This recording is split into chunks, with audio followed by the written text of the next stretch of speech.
Olá, eu sou Marcos Roberto e estamos começando a partir desse momento pela Rádio e TV Fé e Luz, também pela Rádio Ouro Verde FM 105,9 e pelas nossas redes sociais, a mais uma edição do programa Megafone, que hoje tem a honra de receber como convidado o vereador pela cidade de Porto Alegre, a capital gaúcha, Leonel Hadi.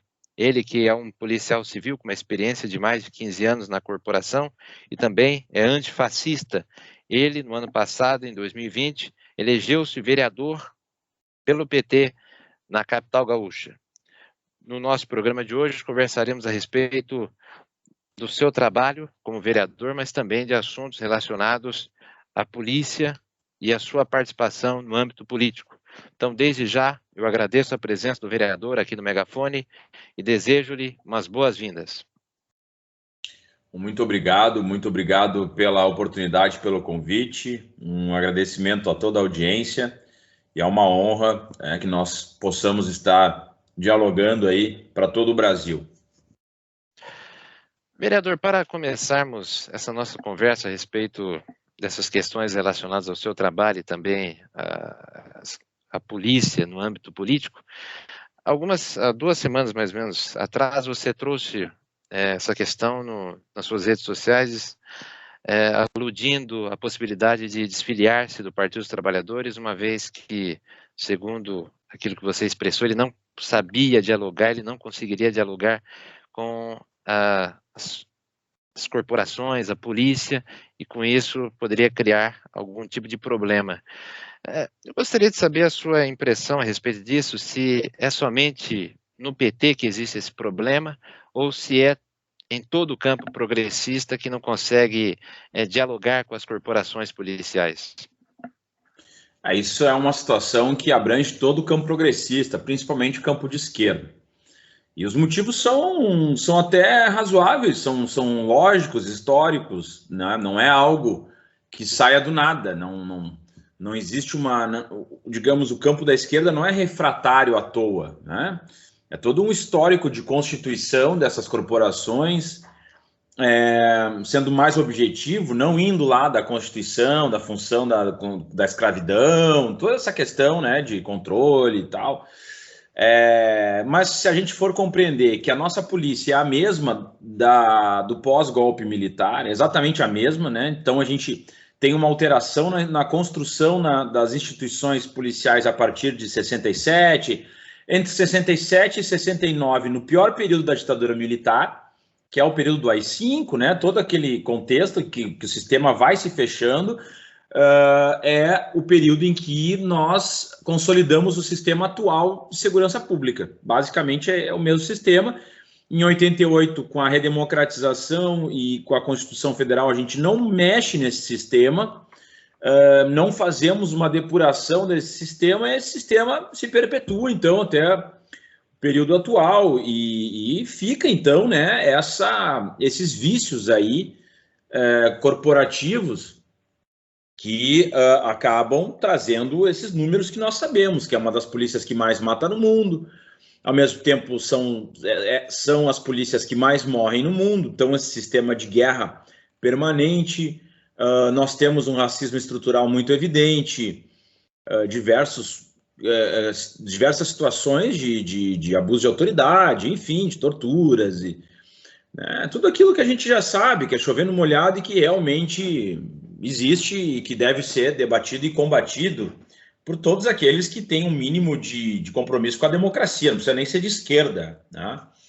Porque uma polícia que age à margem da lei é criminosa e não existe nada pior do que policiais criminosos, né? Eu acho que pior criminoso é o policial criminoso, porque além de estar cometendo os crimes e ser um criminoso, ele ainda deveria estar atuando para combater aquilo e se utilizando do dinheiro público, enfim, para esse tipo de prática. Então, mas dito isso, né, a gente compreendendo que eu não nego os pontos que nós tenhamos que combater, discutir, debater, uma polícia que tenha que ter vinculações com direitos humanos, que tenha que ser cumpridora das leis, e que muitas vezes não é, mas não adianta, no meu ponto de vista, nós do campo progressista ficarmos só no ataque.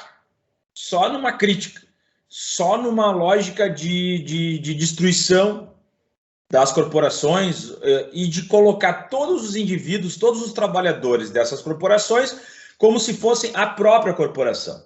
Né? Como se essa corporação, essas corporações que têm seus vícios, não tivessem qualquer tipo de virtude, né? Como se elas se resumissem a abusos, se resumissem a tortura, se resumissem a isso. E, na verdade, eu defendo que, de fato, majoritariamente, são corporações que têm uma lógica conservadora, que servem como instrumentos de manutenção do status quo de uma pequena elite, mas isso passa pelos governos estaduais, isso passa pelo governo federal, isso passa pelos nossos legislativos, pelo judiciário, pelo Ministério Público, que igualmente são também representantes de uma elite de manutenção do status quo. Quer dizer, a polícia não está descolada de um sistema, né? É como se porque às vezes num debate meio raso, parece que a polícia é a única corporação, a única instituição do aparato estatal que de fato é reacionária, é violenta, né? Se esquecem que a polícia é uma cumpridora de ordens do judiciário, que o Ministério Público tem uma atuação parcial muitas vezes, que os nossos governos estaduais, na sua grande maioria, são conservadores, né? Que o nosso governo federal, que o nosso legislativo, enfim, todo o nosso sistema político, todo o nosso sistema estatal, ele tem essa característica. E a polícia talvez seja, de fato, o grupo mais relevante, mais evidente, não é relevante, mas o mais evidente, porque ele está 24 horas em contato direto com a população, é ele que vai atuar de forma mais evidente e que vai ser filmado e que vai estar na linha de frente, né? Então, dito isso, por que eu faço todo esse relato anterior? Por quê? Se eu chegar e disser, a esquerda dialoga mal, eu sei que tem um grupo lacrador, cancelador, que é antipolícia, abolicionismo policial, etc., e que vai dizer, tá aí passando pano, dizendo que a esquerda é responsável porque a polícia vai mal, que falácia, se perdendo personagem. Eu sei porque isso é algo que cansa às vezes, né? Porque não se tem um debate sério, né, com boa parte. Eu não estou generalizando, eu estou falando de um grupo muito específico, né, do campo progressista, do campo de esquerda, que tem uma lógica mais universitária, que tem uma lógica mais ativista e tal, mas que eu acho que o debate que é travado por esses grupos é contraproducente. Por quê? Porque tu não dialoga com ninguém, tu só dialoga com tua bolha, né, com aquelas pessoas que concordam contigo e que vão ficar vibrando naquela lógica, mas isso não vai alterar o sistema, isso não vai convencer a população majoritariamente, que é quem vai, né, votar nos políticos. Aí, não por acaso, nós temos essa quantidade de policiais e militares eleitos. Quem elege a população não são as corporações, desculpa, né? A corporação ela tem um peso eleitoral relevante, mas ela, por si só, não elegeria tantos políticos desse campo, como nós temos visto, e assim, quase que invariavelmente da extrema-direita, né? Mas isso é quem vota é a população, quer dizer que tem um apelo. E a população não é só a elite, porque a elite também não elegeria majoritariamente, né? É a população carente, a população mais vulnerável. Então, quer dizer, se a gente não debater segurança pública de uma forma mais séria, vai ficar difícil. E eu acredito, sim, que dentro de todo esse histórico que eu trouxe, o campo da esquerda não quer dialogar. Nitidamente, assim, majoritariamente não tem interesse, é refratário, tenta de todas as formas extirpar, né, esse debate do seu meio. E eu não sei o que pensa como solução para isso, né? Porque acabar com as corporações não vai conseguir. O máximo que vai conseguir, se tiver poder, é uma guerra civil, né? Porque são 1 milhão praticamente, sei lá, 700 mil policiais e guardas municipais e militares. Vai chegar a 1,5 milhão, sei lá, de pessoas aí que têm o poder do Estado, né? O aparato repressivo do Estado, elas fazem parte disso. Quer dizer, não é assim, eu quero que acabe e vai acabar. Não é, isso aí é uma utopia muito... Então, eu não entendo, às vezes, o tipo de diálogo que se quer, porque se eu ficar só dizendo que tem que acabar, que tem que destruir, que todo policial é isso, então não sei o que é aquilo, e eu não trago nenhum tipo de alternativa viável, não adianta vir com utopia, uma alternativa viável, de reformas, de alterações, se eu não conseguir dialogar com o policial lá da ponta, não vai acontecer qualquer tipo de mudança. Só vai acontecer o quê? O corporativismo vai ficando cada vez mais relevante.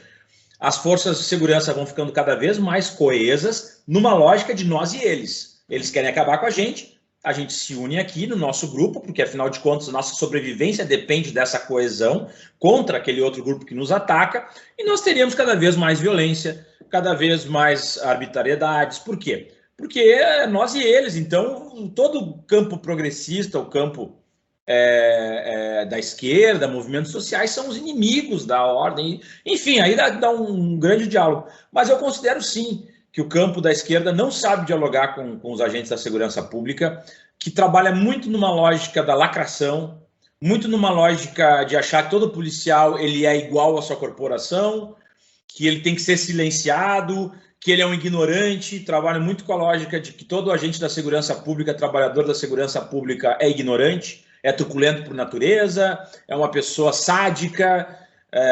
Isso majoritariamente acaba sendo uma parte, né, relevante aí da esquerda, acaba trazendo isso nos seus discursos e nas suas defesas de algumas teses, como foi essa tese aí da proibição dos policiais de se candidatarem, e durante o debate nitidamente se observava que o objetivo era, de fato, proibir os policiais, porque se considera que todo policial é de direita, que todo policial é da extrema-direita, que todo policial é truculento, que sempre vai usar armas para resolver os seus problemas.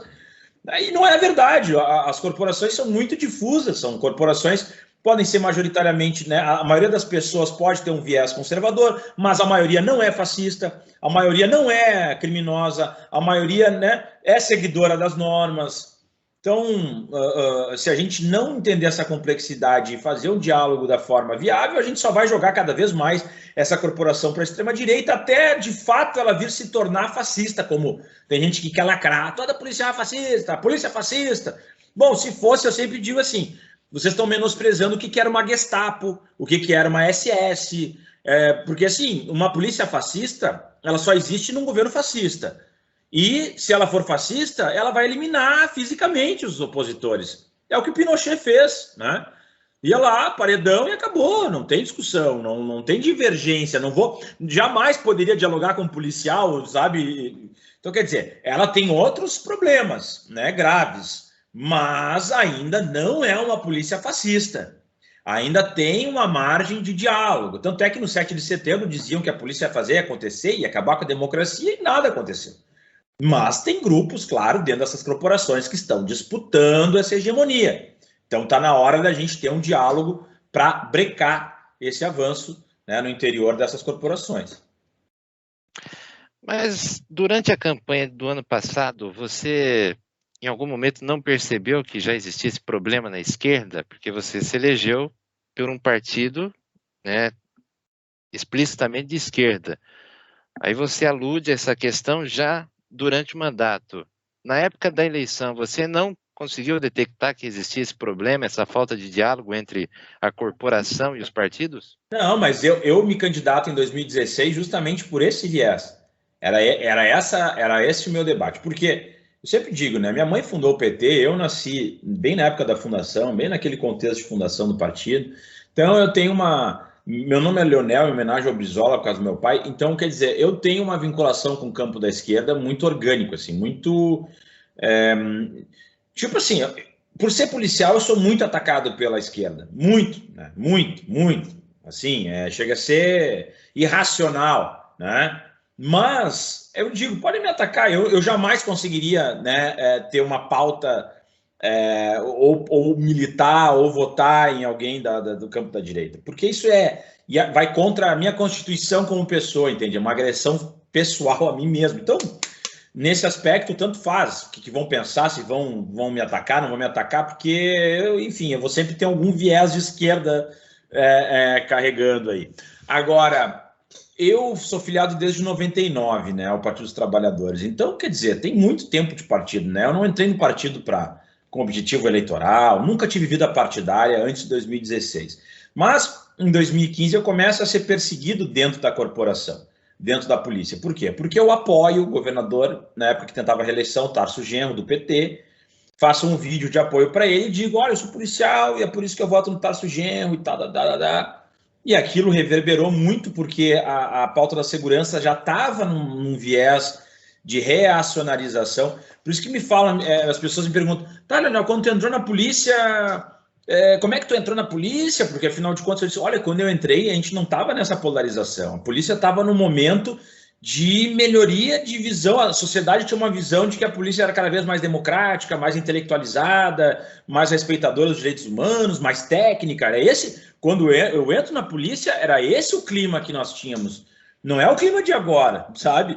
Então, a coisa foi piorando. Agora, eu entro na polícia e tal, mas eu nunca tive vida partidária, eu era um militante, fazia minha militância, pagava do meu bolso para, inclusive, imprimir panfletos e fazia sem nenhum, porque eu acreditava no projeto, sempre acreditei.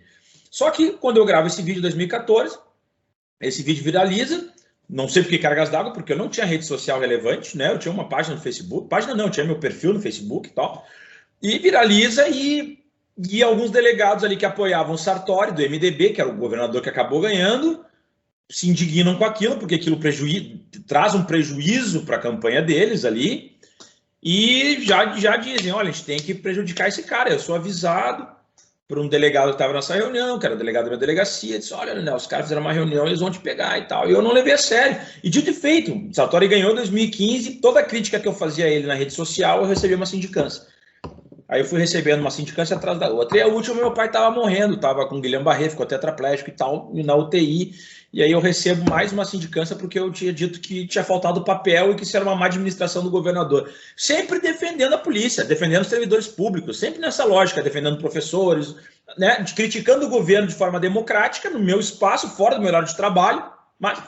E eles tentaram me enquadrar numa normativa lá da ditadura ainda, de 80 e poucos ali, que é nosso estatuto, e dizendo que eu tinha transgredido todas as normas e tal. Enfim, era o tempo inteiro.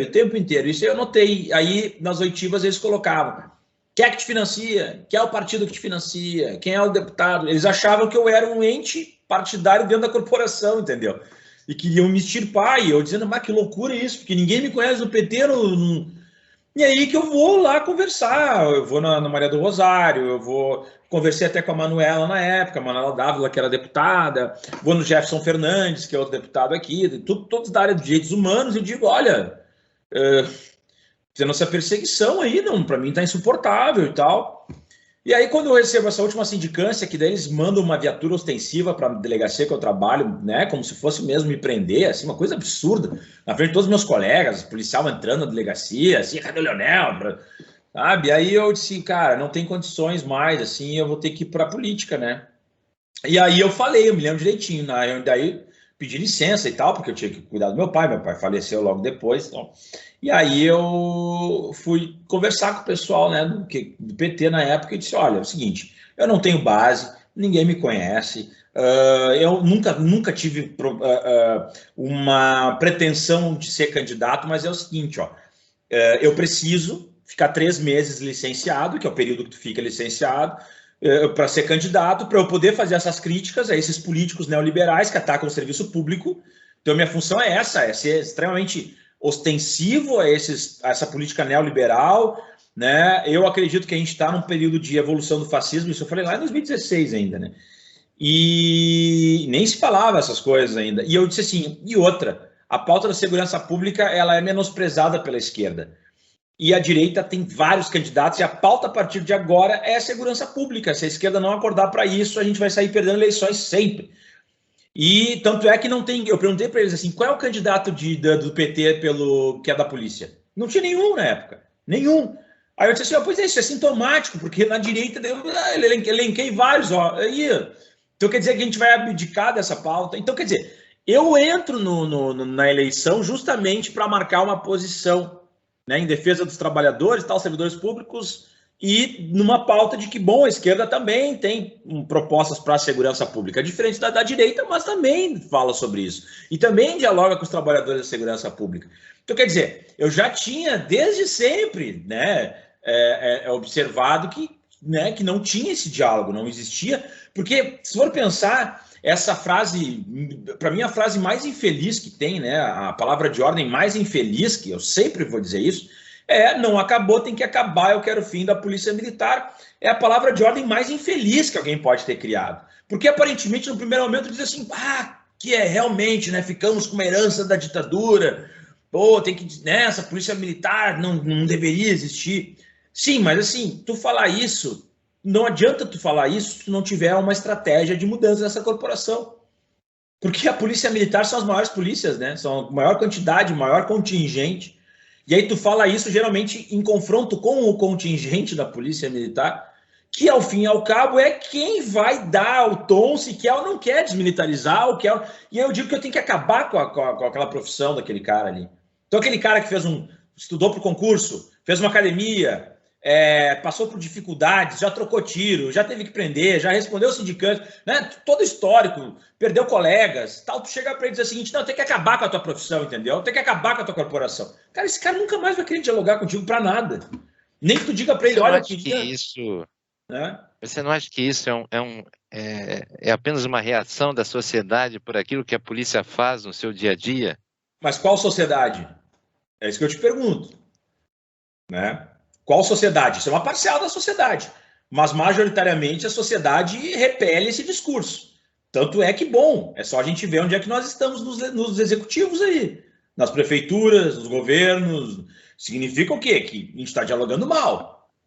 E outra, se a gente for na periferia, a gente vai ter uma crítica aos abusos da polícia, fato, né? Uma parcela considerável vai dizer, não, os caras vêm aqui, nos batem, etc., abusam, ok, né? Tem uma crítica muito contundente, mas, ao mesmo tempo, boa parte também se ressente de não ter uma segurança pública, se ressente de ser assaltado na parada de ônibus, se ressente de troca de tiro na porta da sua casa, se ressente de se sentir sempre com receio do tráfico, porque a gente tem uma ideia, uma parte do campo progressista tem uma ideia muito idílica, né, sobre o que é o tráfico de drogas, sobre como é que funciona na periferia. Tem aquela ideia ainda, que tinha uma ideia da década de 80, que o traficante era o provedor da comunidade, que ele fazia justiça social como um Robin Hood, que ele pegava o tráfico, comprava remédios para as pessoas que precisavam, dava alimentos, comprava cadernos para as crianças, né? A esquerda ficou com aquilo, mas hoje em dia não existe. O traficante, via de regra, é um cara que domina aquela região na base do medo. Tanto é que as facções, hoje em dia, elas se transmutam muito rapidamente nessas comunidades, porque elas não estão enraizadas, salvo uma ou outra região, a maioria é guerra constante. Então não adianta a gente ficar aqui idealizando. Tal. A periferia quer segurança, ela não quer o modelo que nós temos, mas ela demanda isso. E se alguém chega numa campanha e diz, olha, eu vou dar segurança, não sei o quê, isso tem um apelo na periferia, não acha que não tem um apelo. Tanto é que boa parte da periferia votou no Bolsonaro. Por quê? Porque concorda com o discurso do bandido bom e bandido morto, concorda inclusive com a redução da maioridade penal, concorda com a pena de morte, concorda com a popularização, né, vamos dizer, do acesso às armas de fogo, porque se sente com medo, ela não vê alternativas, entende? Pô, pelo menos tem alguém falando um troço aí. Poucos dias atrás, aqui numa parada de ônibus de Porto Alegre, de noite, uma trabalhadora que morava na periferia, aqui de Porto Alegre, no bairro Restinga, que é um dos bairros mais pobres e mais populosos aqui de Porto Alegre, estava na parada de ônibus, saindo do seu trabalho no shopping e foi morta porque ela não quis, o cara pegou o celular dela, o criminoso, e matou ela. E é uma mulher periférica, trabalhadora. Tu acha que isso não tem um apelo? O que vai acontecer naquela família da periferia? Que ela vai defender a pena de morte para esse cara, é óbvio. E aí a esquerda fica, sabe, não, mas é uma vítima da sociedade. A gente fica muito na teoria, que eu concordo, eu entendo por que alguém vai cometer um crime, né? Falta de acesso à educação, falta de saneamento básico, má distribuição de renda, falta de acesso... Né? Isso é óbvio, né? Eu acredito que a esquerda ela trabalha muito bem com as causas. Agora, no momento que acontece um tipo de situação como essa, a gente tem que ter alguma resposta. Porque senão a gente perde o debate. Porque a direita, a extrema-direita, ela vem com um debate, ela vem com um argumento muito fácil de ser engolido. Bandido bom, bandido morto. Pô, que coisa mais simples do que isso na racionalidade. Mata o cara que matou essa menina, nunca mais ele vai matar ninguém. Não precisa muita reflexão. Agora, no nosso campo, a gente dá respostas mais complexas, e com toda razão, não estou dizendo que a gente tenha que ser simplista nesse nível, porque não tem como. Mas a gente tem que entender que a gente vai estar sempre correndo atrás nesse debate. Agora, se a gente ficar sempre num debate de não, mas isso é punitivismo, não, mas isso é populismo penal, não, mas...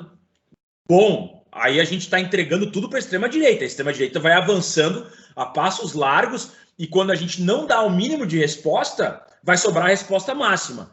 E a resposta máxima da extrema-direita é sempre a violência, é sempre a eliminação, né, através da violência. Então, a gente tem que ter um meio termo, e eu acredito que a gente tem a dificuldade de chegar no meio termo, porque qualquer coisa é interditado, qualquer debate nesse aspecto, interditado, não, pera um pouquinho, isso aí é isso aqui é aquilo, e a gente fica patinando. Então, a gente tem que ter um cuidado, né, qual mensagem a gente está passando para parte da população que não é do campo da esquerda, que não tem uma lógica progressista, que é conservadora, mas não é refratária necessariamente ao campo da esquerda, não é anti-esquerda, não é antipetista. Né? Tem uma parcela que é conservadora, mas que está aberta ao diálogo. E é isso que, senão a gente ficar falando para nós mesmos, por exemplo, em questão eleitoral, a gente vai repetir 2018. A gente vai ter os mesmos números de votos para um lado e para o outro. Então, eu acho que não é por aí, entende? A gente tem que ampliar, sabendo como a gente vai dialogar, qual é o nosso mínimo denominador comum para algumas pautas, mas onde é que a gente pode chegar no meio termo, porque ir para tudo ou nada a gente vai sempre perder nesse debate. Mas qual é o modelo correto de polícia? Por exemplo, você como policial civil, você encara essas questões todos os dias. Para tentar dirimir essa problemática que você levantou nas suas falas, qual é o modelo ideal de polícia que a sociedade, que os governos esperam ter?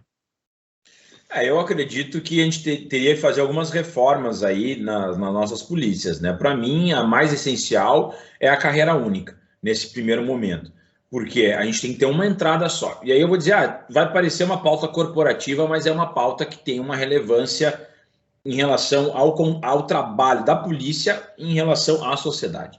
Para quem não sabe, as polícias civis, polícias militares, que são as duas polícias que as pessoas, via de regra, têm mais contato, né? As polícias civis, polícias militares e polícia federal funcionam da seguinte maneira: elas têm duas portas de entrada cada uma. Então, ou tu entra subordinado, ou tu entra comandando. E isso cria uma ruptura, porque ao invés de uma polícia civil, por exemplo, nós temos duas polícias civis. Polícia Civil dos agentes, Polícia Civil dos delegados. Ao invés da federal, a mesma coisa, uma Polícia Federal dos agentes, uma Polícia Federal dos delegados. E nas polícias militares, a mesma coisa. Uma Polícia Militar dos oficiais, que são os capitães para cima, e uma Polícia dos praças, que são os soldados e tal, os sargentos. Então, nesse sentido, tu cria um problema estrutural dramático. Por quê? Os que entram por cima entram ganhando 5, 6 vezes mais do que os que entram por baixo. Já começa uma questão salarial brutal. Em segundo lugar, são carreiras que não se comunicam. Então, aquele policial que é o da ponta, que vai estar no dia a dia em contato com a sociedade, ele vai estar sendo coordenado por alguém que nunca teve em contato com a sociedade via de regra, ou muito pouco, que são os delegados oficiais, que ficam mais retirados, né? E esse policial que vai estar no dia a dia, ele acaba recebendo uma série de assédios morais, uma série de situações, muitas vezes, que prejudicam sua progressão, o seu trabalho. Porque ele pensa assim, por que eu vou dar o meu máximo se eu vou ganhar sempre 5, 6 vezes a mais do que aquele cara que entrou por o cargo de cima e muitas vezes tem a idade dele é o meu tempo de casa. Então, às vezes, meu tempo de policial. Então, muitas vezes entram jovens ali com 26, 25, 26 anos, comandando uma corporação, onde nós temos policiais que têm 25, 26 anos de corporação. Então, a idade daquele jovem é a idade que ele tem de carreira. Né? E aquele jovem fica 3, 4 anos, às vezes é o primeiro emprego.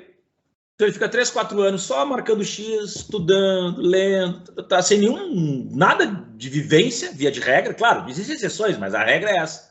Fica ali marcando, se preparando para o concurso com tempo, tal. Então geralmente são membros da elite, via de regra, e ele entra por uma porta como se, né, no final da carreira, como se fosse, né, já comandando, ou seja, tu imaginaria, e isso acontece, né, as melhores polícias do mundo são assim que funcionam. Começa como patrulheiro, investigando, tanto, vai progredindo, enquanto tu tem juventude, tu ainda vai ficando, né, nessas questões mais de ação corporal, de algemar, de prender, fazer operação, etc, etc, etc. Tu vai progredindo, vai fazendo cursos, vai fazendo concursos internos, e tu vai chegar no final da carreira para agora eu vou comandar, né, essa delegacia, agora eu vou comandar essa corporação, agora... Quando tu já está, né, numa situação em que todo mundo te reconhece como alguém que tem experiência, alguém que se qualificou, alguém que... É assim que funciona nos Estados Unidos, na Inglaterra, no Canadá, onde tu quiser.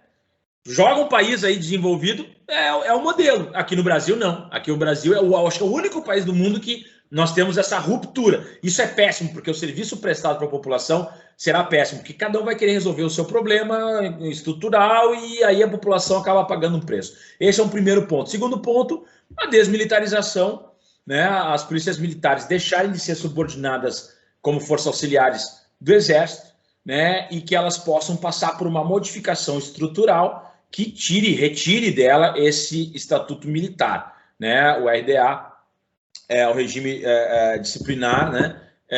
Militar, que é o Código Penal Militar. Então, nós temos hoje a possibilidade de prisões administrativas para policiais. O que é isso? O policial não cometeu nenhum crime, mas ele, sei lá, cometeu alguma infração administrativa.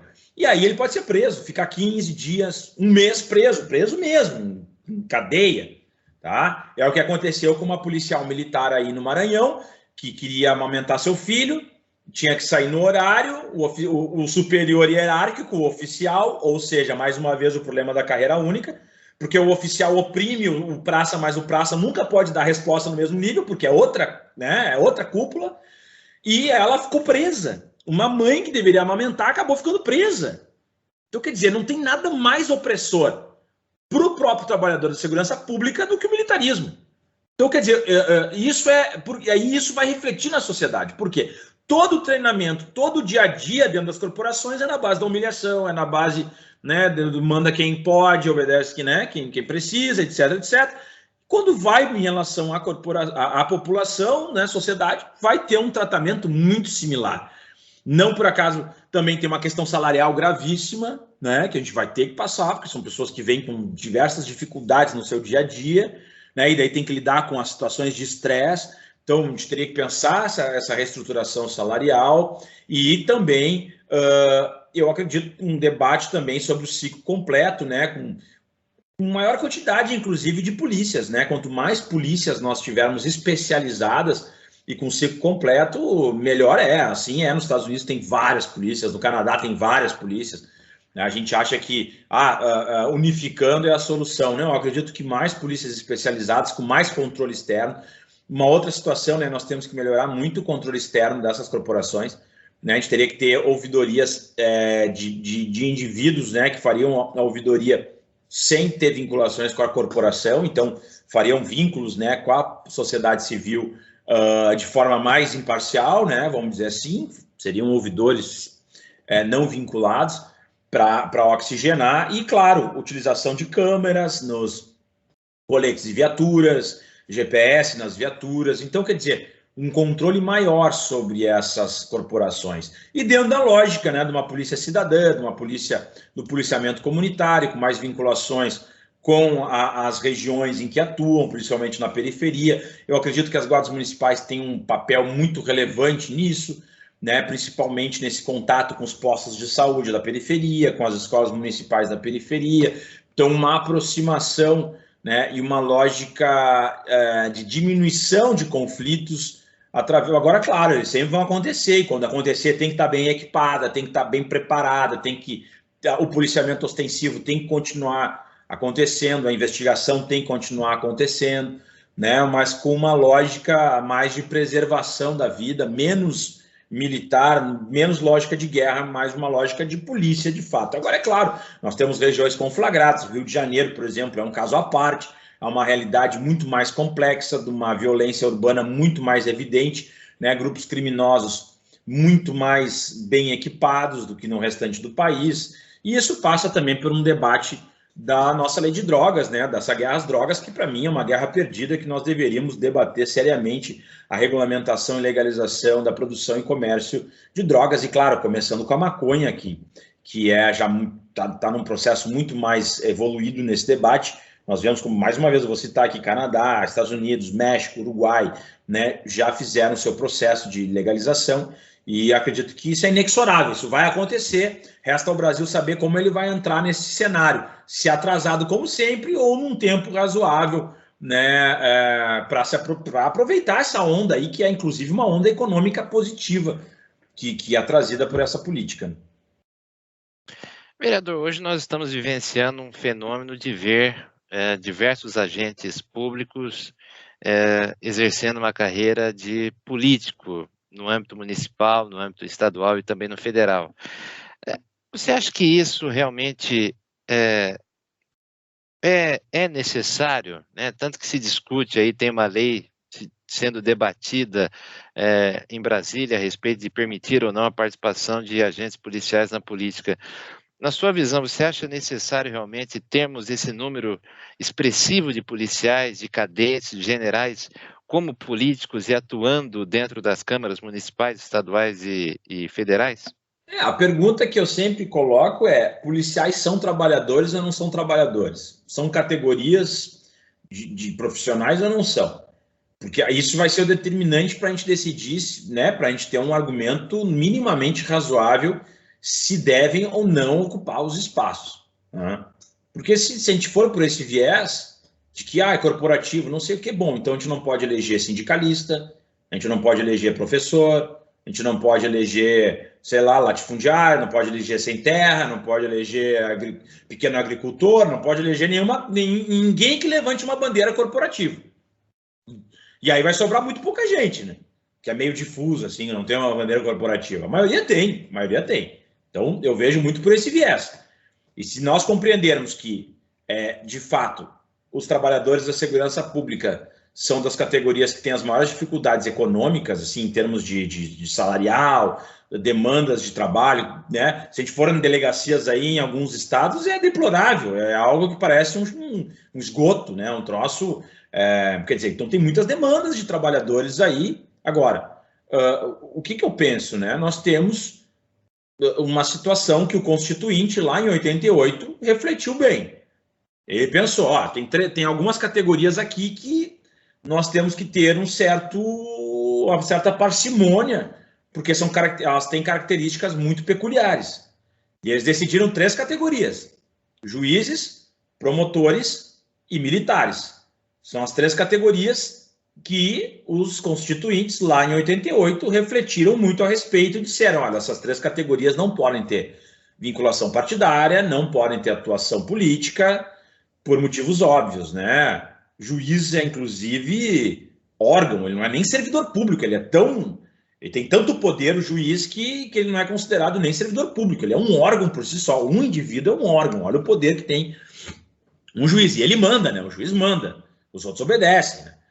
O Ministério Público também, né? Por toda a estrutura que ele tem de persecução penal, de acesso a dados, e enfim, ele realmente ele consegue fazer denúncias, né? Ele é um membro que tem um poder muito, muito superior, assim, aos demais servidores públicos.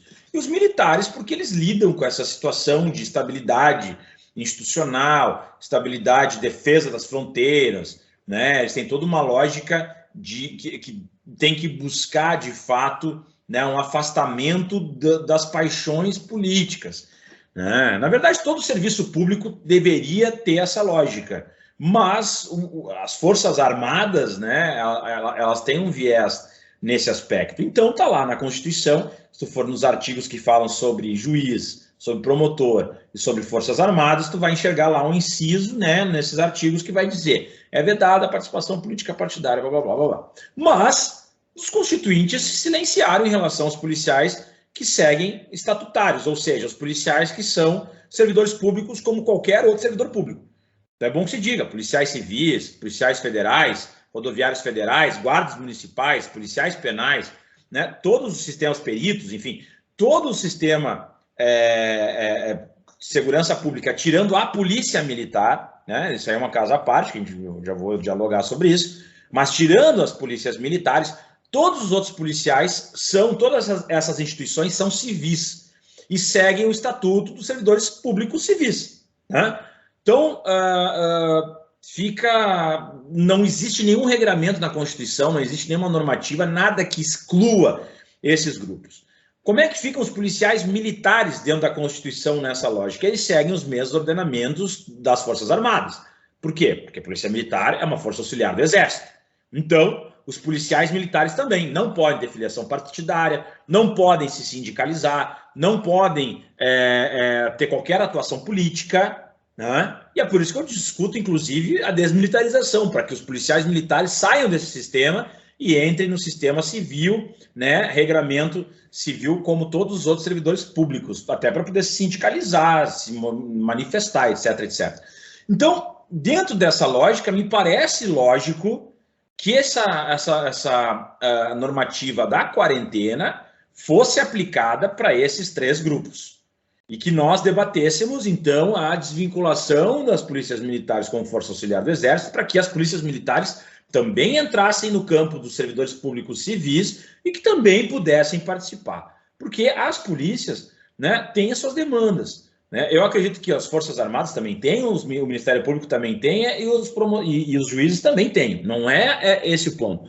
Mas me parece que pela posição que eles ocupam dentro do poder, dentro dessa estrutura de controle, é muito perigoso, né, que nós tenhamos essas pessoas aí atuando. Como a gente vê o Sérgio Moro, né, como a gente viu o Dallagnol, do Ministério Público, como nós estamos vendo no governo Bolsonaro com essa quantidade de militares.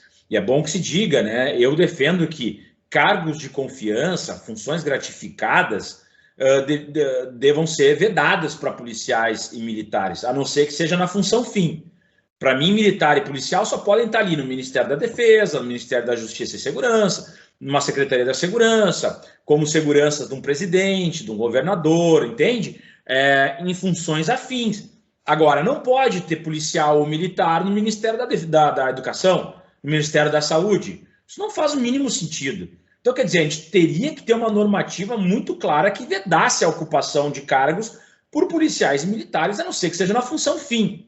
Outro aspecto, nós temos que ter regulamentação sobre a utilização de patentes em cargos eletivos. Por exemplo, na candidatura coloca lá, comandante não sei das quantas, delegado não sei das quantas, sargento não sei o quê, policial não sei o quê, doutor, blá, blá, blá. Eu acho que isso tem que ser banido. Deveria ser só o nome político, sem cargo, sem patente. Naquele momento, tu não está representando uma patente. Tu não poderia nem usar símbolos, nem em tese não pode, mas sempre se faz uma adaptação que acaba entrando aquela informação ali. Então, essa normativa é muito urgente. Para mim, isso teria um impacto muito relevante. E, por último, a proibição de mediatização desses cargos, né? Um juiz ficar dando entrevista para o Bial, um promotor fazendo live não sei das quantas, policiais com canal de YouTube mostrando operações, dizendo, eu prendi um vagabundo aqui, aí utiliza o colete, utiliza a arma do Estado, operação que foi ali desempenhada por diversos policiais com dinheiro público, aí ele dizendo, fui eu que fiz e tal, quer dizer, dando entrevistas para esses programas pinga-sangue. Para mim, tudo isso tinha que ter uma regulamentação. Se vai falar sobre o caso, quem tem que falar é uma coletiva de imprensa com os representantes ali, de forma extremamente profissional, representando a instituição, sem sensacionalismo. E isso, para mim, tem uma relevância muito maior em termos de democracia e de redemocratização desse debate, do que simplesmente vedar que os policiais possam vir a se candidatar, como se não fossem servidores como qualquer outro servidor público civil. Aí vão dizer, mas anda armado. Pois é, existem mais armas na mão da população civil hoje do que da polícia. Então, quer dizer, a gente tem, se o argumento é quem tem armas vai impor pela arma, bom, sinto informar, mas o latifúndio, os empresários hoje têm muito mais armamento que a polícia e talvez até que as Forças Armadas, dependendo de como a gente for calcular. Então, eu acho um debate muito simplista, sabe? Tu dizer o seguinte, não, vamos retirar esses servidores do jogo político, porque eles vão acabar com a democracia. Até porque, vamos ser honestos, né? A maioria dos maus políticos não são policiais. Se a gente for pensar por esse aspecto, mas todo policial da extrema-direita, ok, beleza, a maioria que foi eleito de fato. Mas assim, proporcionalmente, a maioria é policial e militar no legislativo? Não é. A maioria dos políticos péssimos que nós temos aí, ou representantes da extrema-direita intolerante, são policiais? Não são. A Zambelli não é, o Heinz não é, o Onyx não é. Né? Então, quer dizer, se a gente for por esse viés de achar que vamos reduzir a extrema-direita, não. Só vai botar outros da extrema-direita, porque aquela demanda vai continuar ali. Só vai forçar as corporações a se vincularem a políticos empresários, latifundiários que tenham esse diálogo, né, com a corporação, falem as mesmas coisas, tu vai ter que se subordinar ainda mais, né, às corporações a esse tipo de político. Então, muita parcimônia nesse diálogo, né? Eu acho que nessa normativa que foi votada, nessa lei, nessa reforma do Código Eleitoral, nessa emenda que foi votada, eu acho que o Partido dos Trabalhadores foi muito mal nisso, né? Não fez o debate com a setorial. A setorial do Partido dos Trabalhadores já tinha dito para não votarem a favor dessa emenda, mas, enfim, votaram contra num primeiro momento, depois fizeram uma emenda aglutinativa, uma confusão, aí inverteram o voto, votaram a favor, mas eu espero que no Senado o Partido dos Trabalhadores ele tenha outra postura e que a gente possa fazer essa construção de forma racional, constitucional e respeitando os policiais, né, que têm a origem, vamos dizer assim, a característica civil, né? Como é que você espera que esse debate da segurança pública seja feita na eleição do ano que vem? Nós temos 2 candidatos que aparecem ali como aqueles prováveis a irem ao segundo turno, que é o Bolsonaro e o Lula. Analisando o perfil do Lula, como é que você observa o papel do Lula nessa questão da segurança pública, nesse debate que nós estamos levantando aqui no programa? Você acha que, na sua visão, qual que é a opinião do Lula em relação a tudo isso que nós estamos discutindo aqui?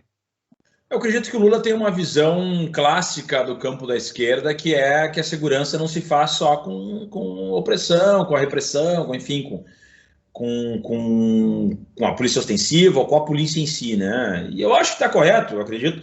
A segurança pública ela é muito maior do que a polícia, muito maior do que, né, a gente ficar falando só em repressão. Ela passa por aquilo, distribuição de renda, alimento, acesso à educação, né? Todos esses fatores, né? E o Lula, nesse aspecto, ele vai muito bem, ele fala muito bem e muito corretamente, no meu entender, sobre essa situação. Agora, eu acredito que ele vai ter que ser forçado a fazer um diálogo corporativista, a dialogar com o policial e demonstrar para a população que ele tem uma visão do que a polícia é, do que ele imagina para a polícia. Porque, de fato, no primeiro governo dele, ele teve políticas muito relevantes para a segurança pública. Teve o PRONASSE, teve valorização da Polícia Federal, Polícia Rodoviária Federal, a ABIN, investiu bastante, quer dizer, ele acertou muito no primeiro governo. Depois foi meio se descontinuando, e aí a Dilma meio que foi péssima em alguns aspectos em relação a isso. Descontinuou vários programas relevantes que nós tínhamos, né, naquele período. Mas, enfim, o Lula ele tem arcabouço para falar sobre isso, tem, digamos, ele tem coerência para falar sobre isso, porque, de fato, ele fez muito pela segurança pública, tá? Isso é fato.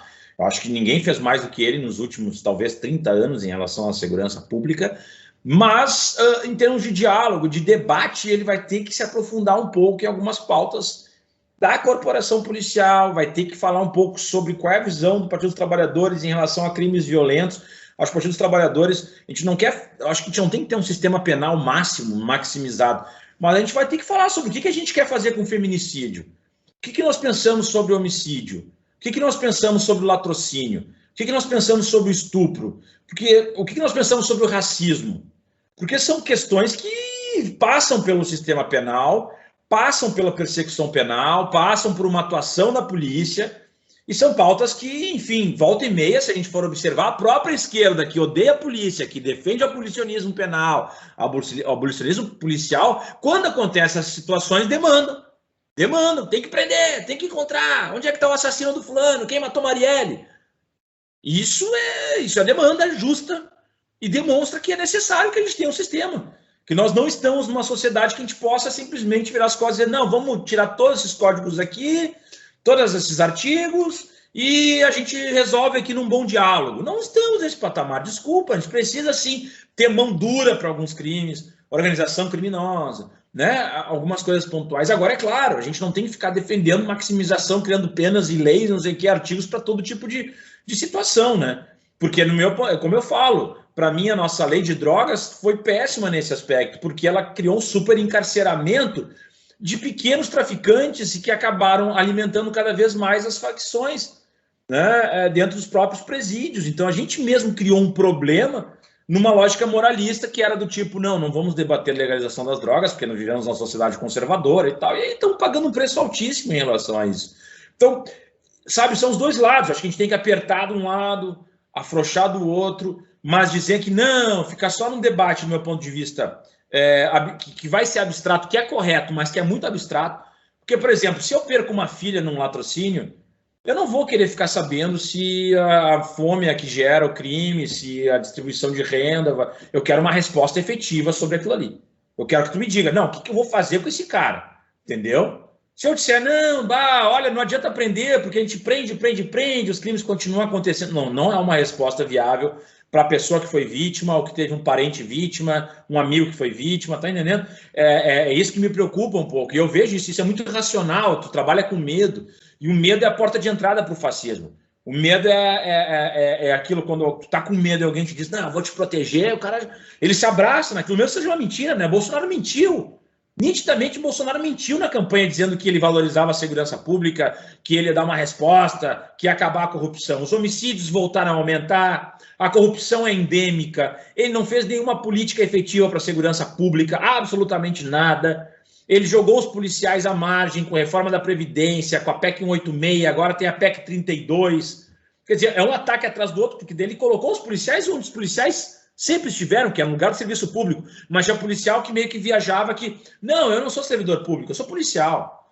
Não, tá aí, ó, política neoliberal serve para ti, te prejudica igualmente, e Bolsonaro deixou isso muito claro, né? Ele não fez nenhuma política relevante para a segurança pública, para melhoria, não, ele só distribuiu armamento, né, de forma indiscriminada, o que aumentou a criminalidade, botou mais armas nas mãos dos criminosos, colocando a vida dos policiais cada vez mais em risco.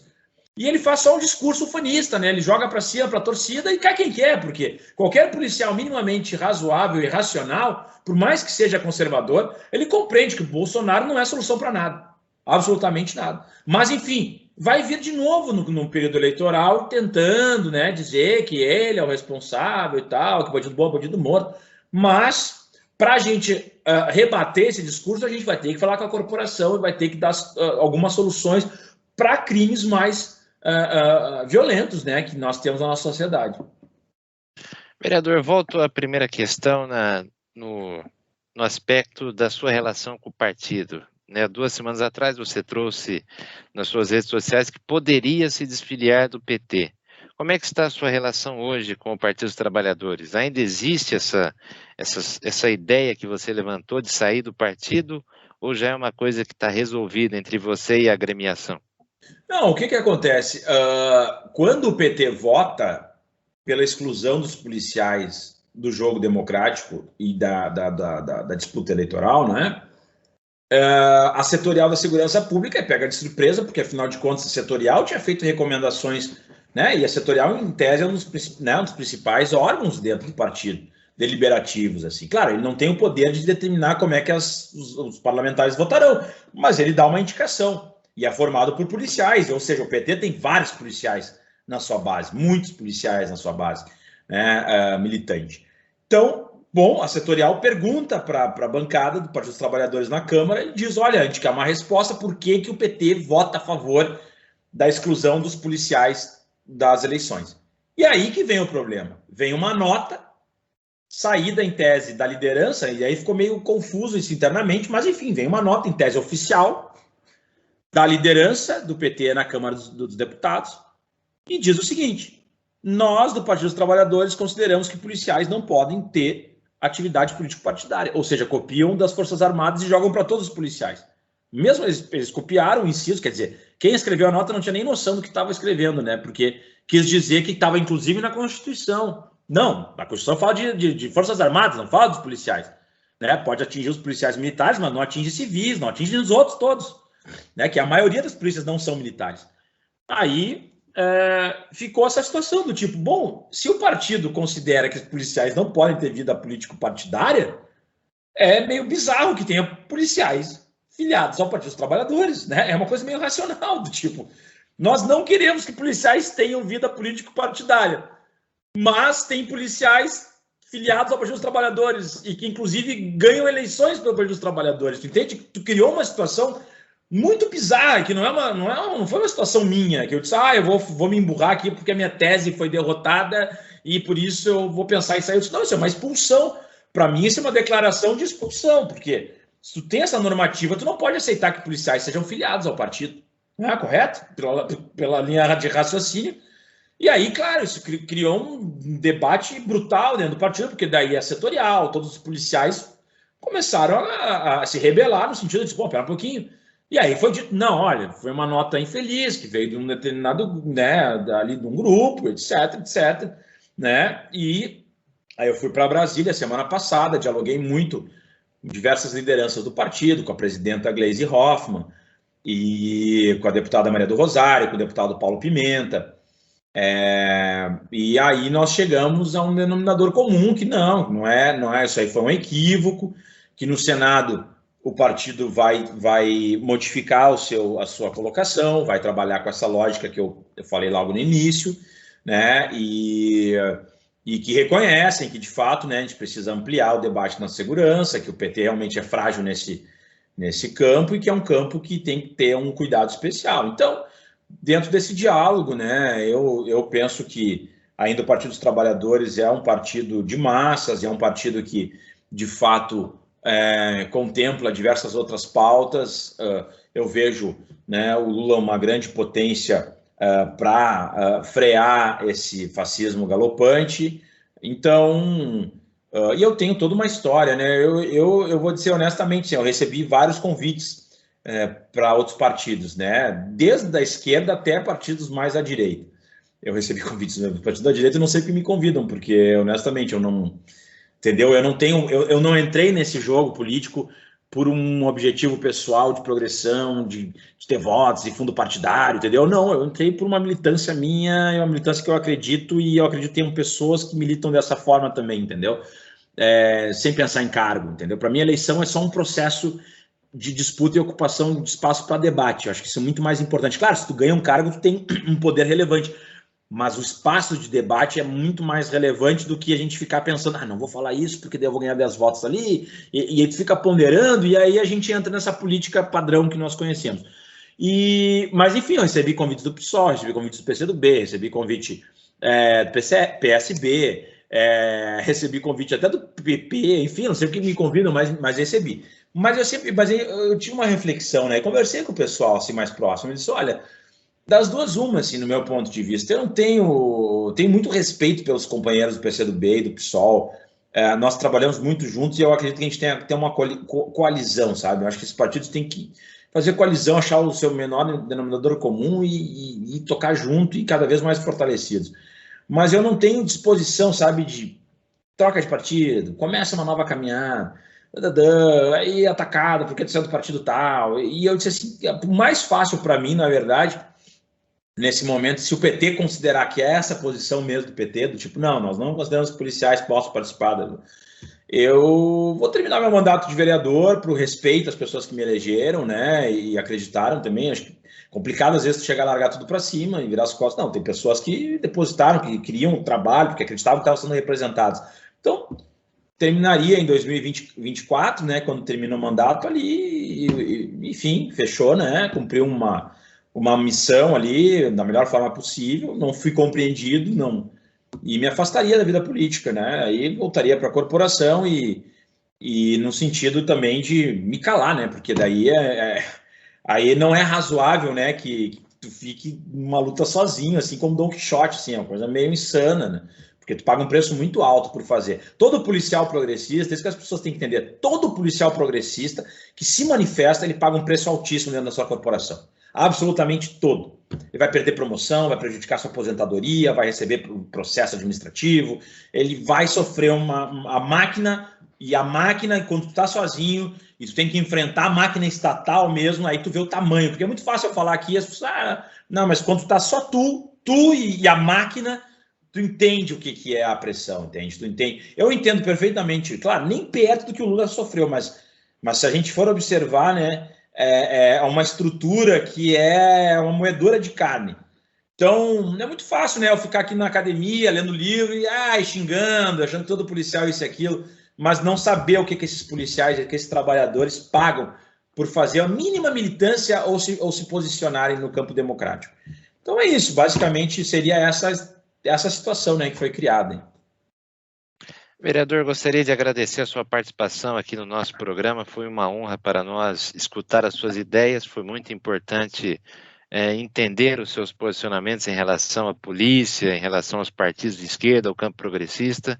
Eu quero desejar muito sucesso aí na caminhada, porque eu sei que o seu trabalho é árduo, é duro, e até porque você milita numa cidade que é conservadora, que é Porto Alegre, e que uma figura como você sofre todo tipo de ataque. Então, muito sucesso aí na caminhada, que você possa continuar fazendo esse grande trabalho que fazes como vereador em Porto Alegre. Bom, muito obrigado, agradecer mais uma vez ao convite, a toda a audiência, te agradecer pessoalmente e sempre que tiverem interesse, precisarem, estamos à disposição. Muito obrigado. Então você, meu caro ouvinte e telespectador aqui do programa, se você desejar seguir ao nosso convidado, o vereador Leonel Hadi, você pode procurar pelas suas redes sociais, no Instagram, no Facebook, você vai encontrar as páginas oficiais, também tem um site, digitando por Leonel Hadi, Hadi com 2D, você vai encontrar todo o espaço onde ele publica o seu trabalho como vereador, também as suas ideias. Eu acho interessante, você que me escuta, seguir o trabalho dele, um trabalho muito importante, ainda mais com posicionamentos tão firmes como ele mostrou aqui no programa. O Megafone é uma produção do Departamento de Jornalismo da Rádio e TV Fé e Luz. Tem como produtor e apresentador Marcos Roberto. A edição é de Letícia Sazilotto e a direção geral é de Rodrigo Mazzucci. Eu agradeço a todos pela audiência, desejo um ótimo final de semana e voltaremos a nos encontrar no próximo sábado, a partir das 2h27 da tarde, com mais uma edição inédita do Megafone. Meu muito obrigado e até lá!